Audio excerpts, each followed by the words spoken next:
I'll show you how to disable startup apps. You may have noticed certain apps opening whenever you turned on your computer. This can slow down your computer because it takes time to open each individual one.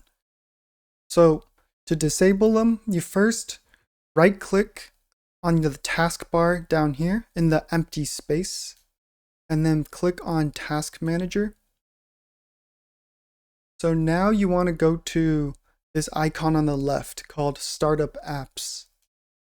And now it'll show you a list of all the startup apps. You'll likely have a lot more than me, and the best way to do this is to sort it by status.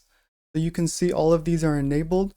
If I don't want Microsoft Copilot, I can just go ahead and click on this and press disable. And now it will no longer open when I turn on my computer. Now you can go through and do it with whatever apps you don't want.